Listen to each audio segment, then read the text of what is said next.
Good morning. Welcome to the Unitarian Universalist Church of Utica.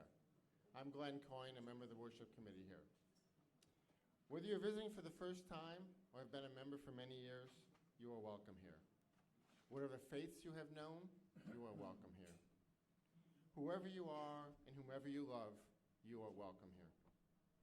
We are invited to bring our whole selves to this worship service, our doubts as well as our convictions, the pain and the joy we have known, our longing for connection and understanding. Every part of you is welcome here. Our congregation acknowledges that the land on which UU Utica sits is the ancestral lands of the United Nation, one of the original nations of the Haudenosaunee. If you're visiting us for the first time today, either in person or online, we're glad you've joined us. We'd love to learn more about, We'd love to learn more about you and connect you with our newsletter if you'd like. There will be a link in the chat to a form that we hope any new visitors will fill out, and we hope you stay for informal conversation in breakout groups after the service. Let us open our hearts and minds to the experience of community and the wisdom of love.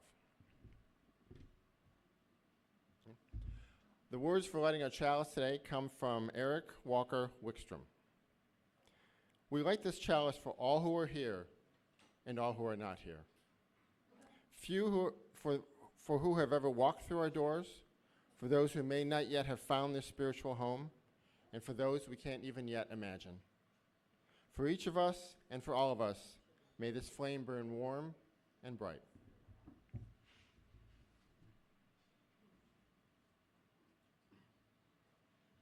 Good morning. Our call to worship this morning is back here. Our call to worship today comes from Reverend Walter Royal Jones, Jr. Among his numerous contributions to UUA and the UU community, Reverend Jones chaired the commission that drafted the 1985 revision of the UU Principles and Purposes. Mindful of truth, ever exceeding our knowledge, and community, ever exceeding our practice, reverently we covenant together, beginning with ourselves as we are, to share the strength of integrity and the heritage of the Spirit in the unending quest for wisdom and love. Our first hymn this morning is number 1053 in your teal hymnal, How Could Anyone? Please rise in body or in spirit.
Okay, can everyone hear me?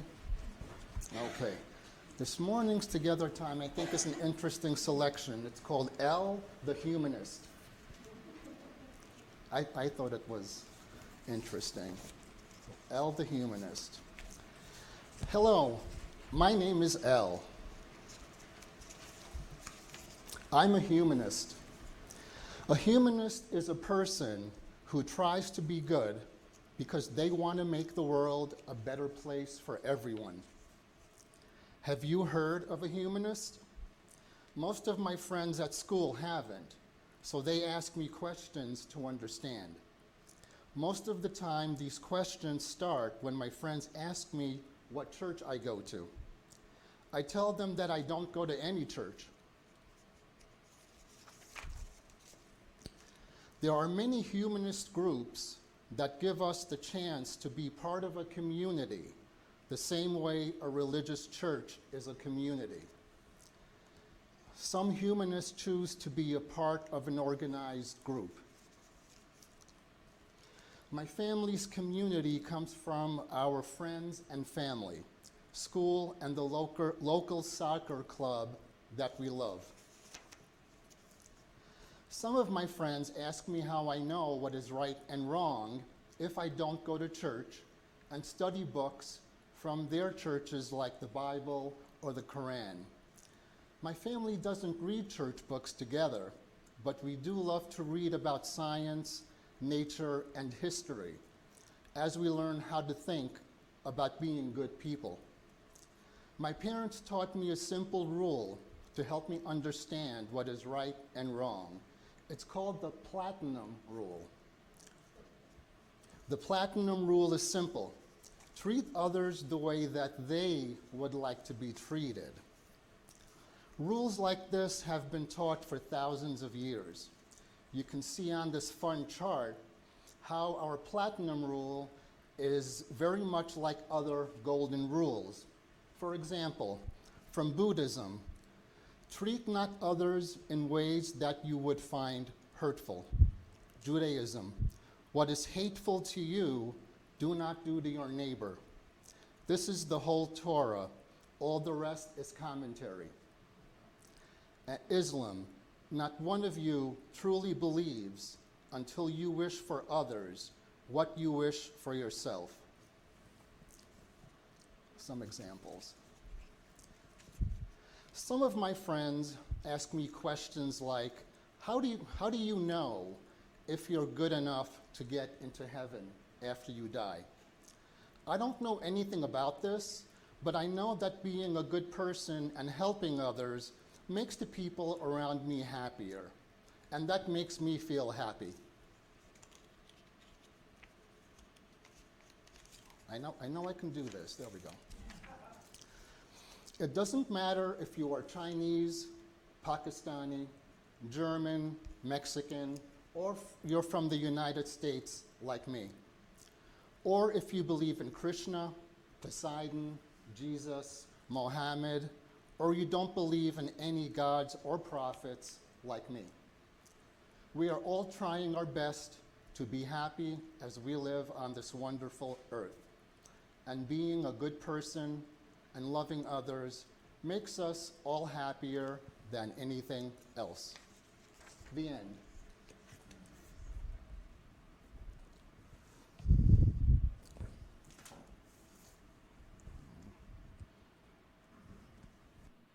going to get a little drink of water. My mouth gets very dry.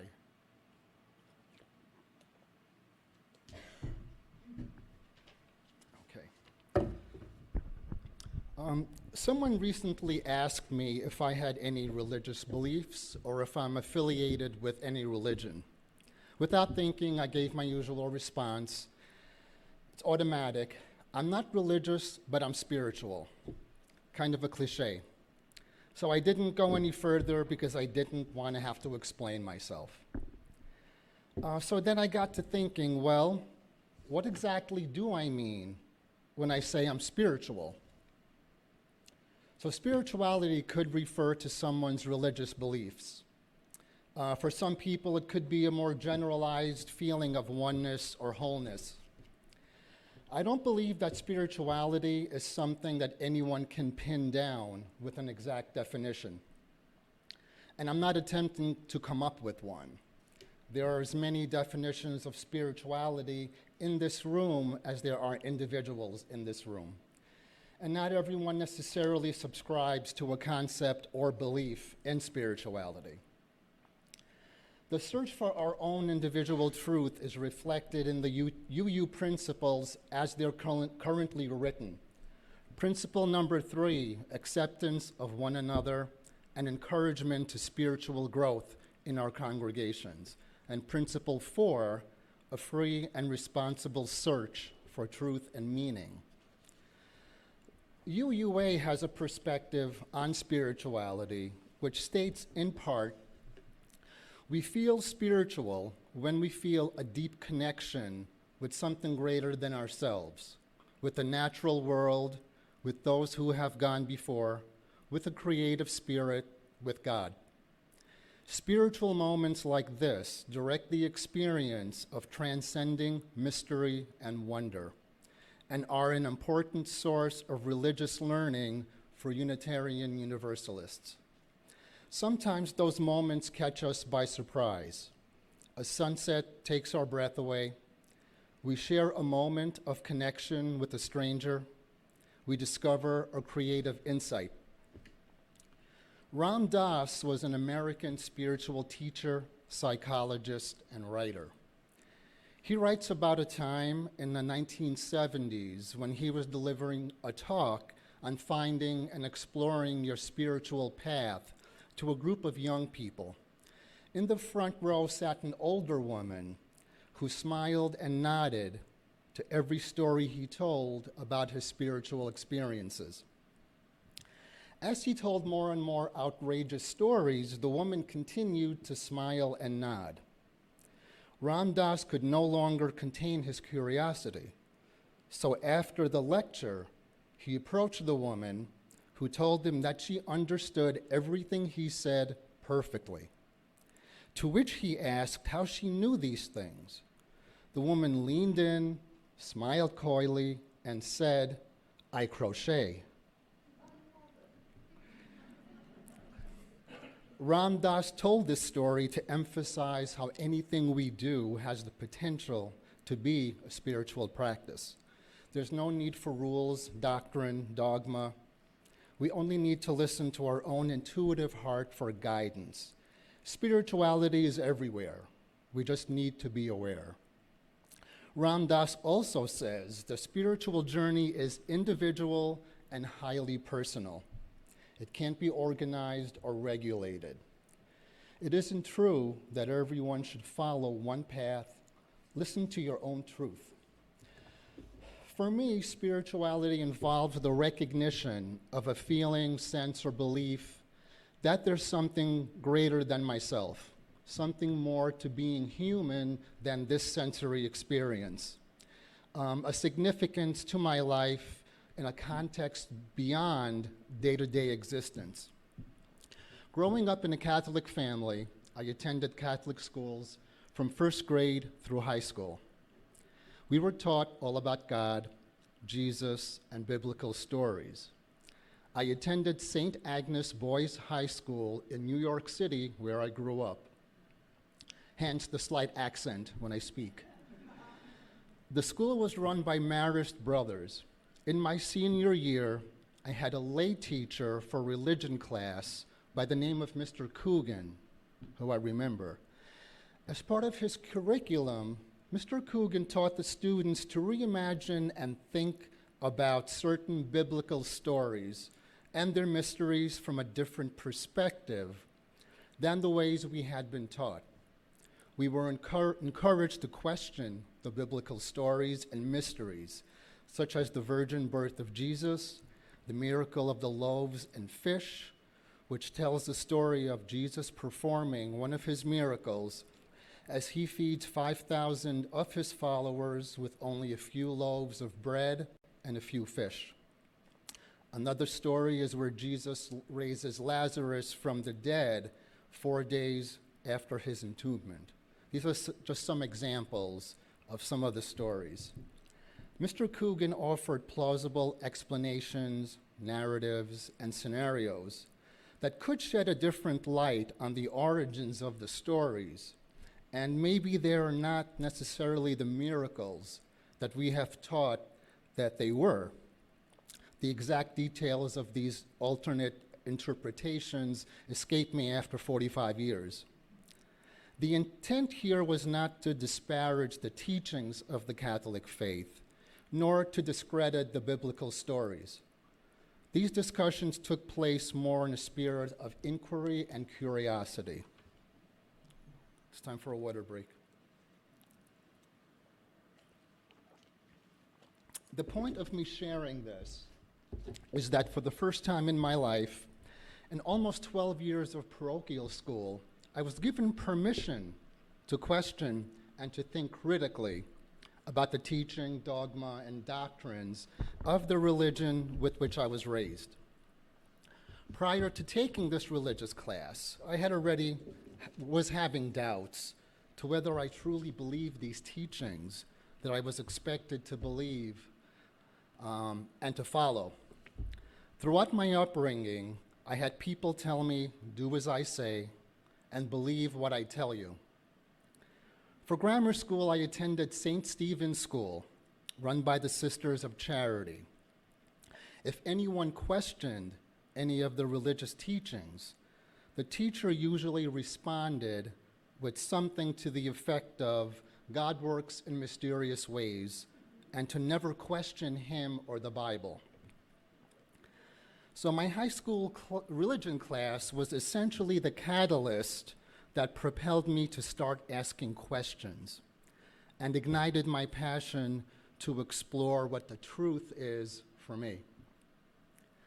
I consider this time of my life, in one way, as the beginning of my spiritual journey, in the sense that I began to explore other ways of thinking, seeing if I could begin to find answers to those big questions in life. Big questions. Why are we here? What is the purpose of life? What is the meaning of life? Since my teenage years, I've always had a hunger to find meaning. I've always been, and still am, introspective and curious about the nature of the human experience and the nature of life. Why there's so much suffering in the world, if there truly is a higher power. My goal was, and still is, to find meaning and purpose, and to experience a rich, spiritually connected life without feeling obligated to an institutionalized system of beliefs. After I graduated college, and by the way, I chose to go to a Catholic-run university by Jesuit priests, Fordham University in the Bronx. Yeah, I made that choice. But when I ventured out into the real world after I graduated, I found myself in a perpetual existential crisis. I was lost and confused. I felt disconnected and detached from the things and people I used to enjoy. I couldn't understand why anything mattered. The only logical explanation was that the universe had no purpose. I saw the universe as dangerous, frightening, and meaningless. I would say to myself, there must be some exercise or technique devised by someone in some era that would open the doors of knowledge that's just beyond my reach. Then I would think, aha, the answer must be written in code. If I overthink this long enough, which I'm an expert at overthinking, I'll crack that code and figure out the meaning of life. And when I figure out the meaning of life, I'll find peace and everything will be perfect. Or so I thought. I attended workshops, seminars, read books and articles on spirituality, religion, philosophy, New Age thinking, self-help. I would get the concepts intellectually, but I wouldn't feel any different inside. So I began branching out, trying new things on for size, as I figured out what matched with my spirit. I explored different hobbies, religions, relationships. I traveled in different circles, meeting and interacting with diverse groups of people with different backgrounds and belief systems. Living in New York City, this was not difficult to do. A question that nagged at me constantly, among others, What do I need to feel or experience so that I know I am on some kind of spiritual path? When I think back to those times, I realize I actually did have a deep knowing that I was on a spiritual path, no matter where I was in my life at the time. I had a feeling that I am being looked over after, a sense that everything is okay. Somewhere very deep inside, I believed that there was a power greater than myself. Although I couldn't consciously sense it at the time because I was more concerned with figuring out my life up here. Over time, I began to clear certain things out of my life. Bad habits, toxic relationships, old belief systems, and to invite new teachings and insights in. So fast forward to the here and now, what does spiritual growth look like for me?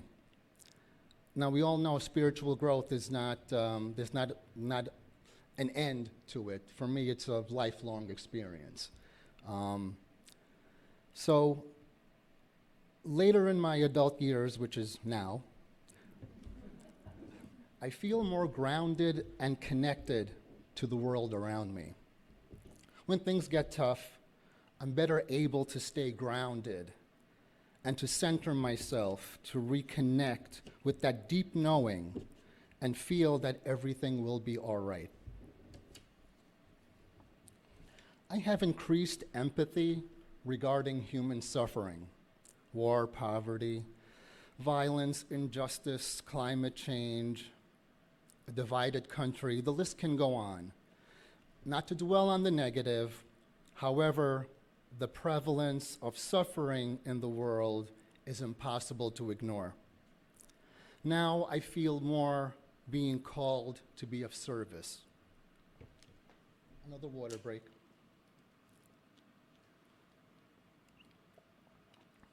I feel more compassion toward others when I criticize or judge in my mind, which happens about 100 times a day. I'm better able to catch myself and to remind myself that everyone else is on their own path in life. Things like winning arguments and being right or convincing people of my views don't matter as much anymore. And that's a relief. Jeff Foster is an author and spiritual teacher from England. He speaks about the sacred in the ordinary.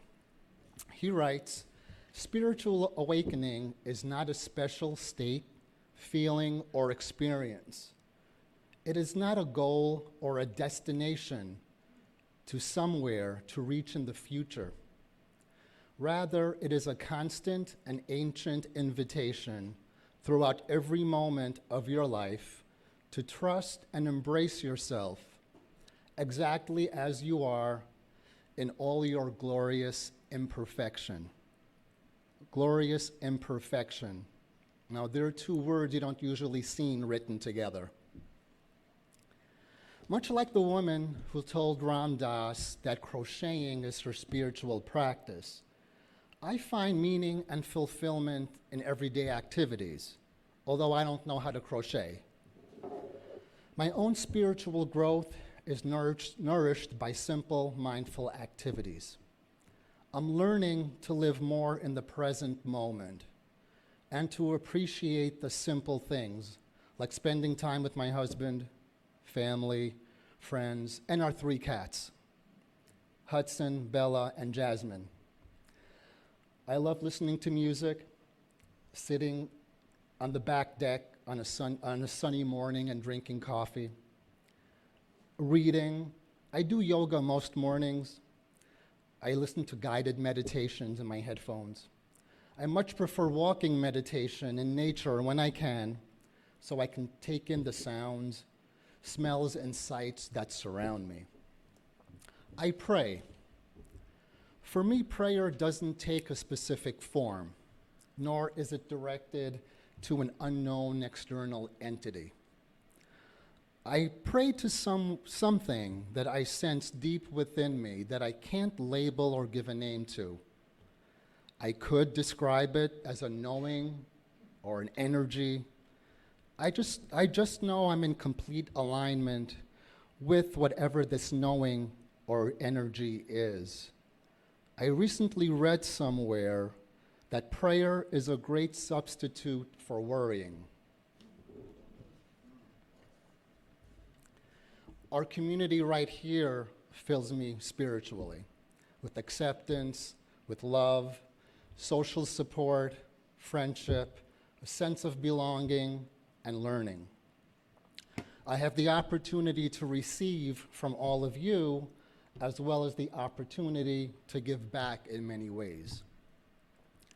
Being involved in Soul Matters small group ministry has given me the opportunity to expand my spiritual perspectives and deepen my foray into spiritual inquiry.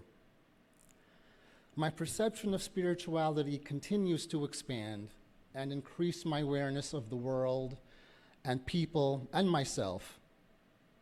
I've seen a shift from asking questions that are more self-centered, like what do I want or what do I need, shifting to a more selfless questions, like what am I doing in life that really matters?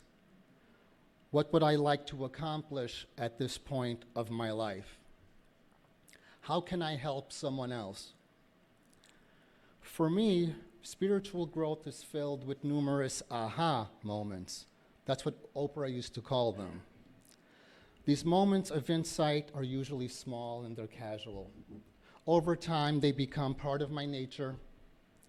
I believe I'm given insights and answers that I'm looking for when I'm ready to handle them. You may have heard the phrase, when the student is ready, the teacher will appear. I'll leave you with a brief quote, again, by Ram Dass, which, as simple as this quote is, I find it to be one of the most profound statements that I've come across in a very long time. Ram Dass says, I would like my life to be a statement of love and compassion. And where it isn't, that's where my work lies.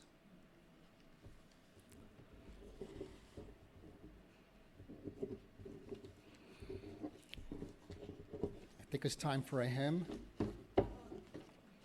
Already?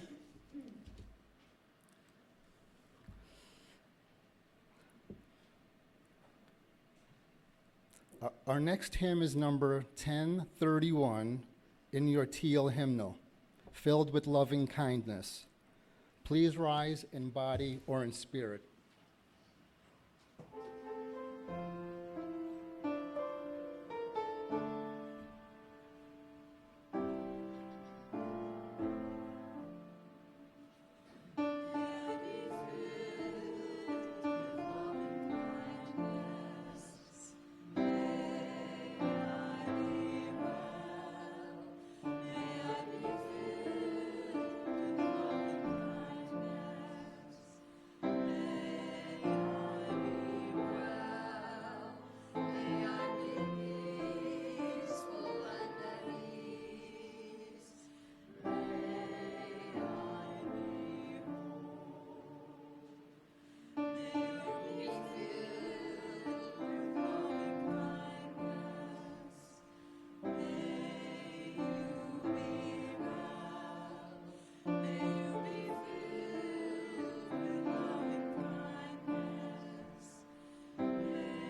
Now we come to our offering with words by Victoria Weinstein. The purpose of the church is to encourage all who gather there to grow more generous in spirit and in action. This is the great end of all the world's faith traditions, to bring the human being closer to the divine by acts of creation and compassion. We now take an offering that allows us to exercise that all-important generosity of spirit, an offering that will support this self-supporting church and its many ministries. The gifts of the congregation will be most gratefully received.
Now we will extinguish our chalice. Please join in with the words in your order of service. We extinguish this flame, but not the light of truth, the warmth of community, or the fire of commitment. These we carry in our hearts until we meet again.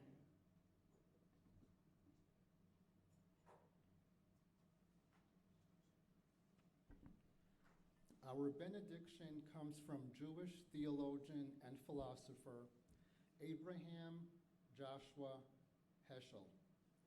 Our goal should be to live life in radical amazement. Get up in the morning and look at the world in a way that takes nothing for granted. Everything is phenomenal. Everything is incredible. Never treat life casually. To be spiritual is to be amazed. Before the postlude, we have one announcement. Rudyard? Yes, thank you. Normally we have the writing group today, but I was on vacation and I should have let people know earlier. It'd be best to postpone it because we have neurodiversity at the same time, and most people participate in both, so rather than have people choose, I'll give the people who participate, we'll reschedule. Thank you, Rudyard. And we're looking for new members too, anyone who wants to join. John, Thank you. can you recap that? Because it wasn't on my right. Oh, sorry. Yes, Rudyard announced that there's normally his writing group after the service. However, there's going to be neurodiversity group at the same time. And since people would like to participate in both, Rudyard is postponing the writers group. And we are looking for new members for the writers group. Thank you.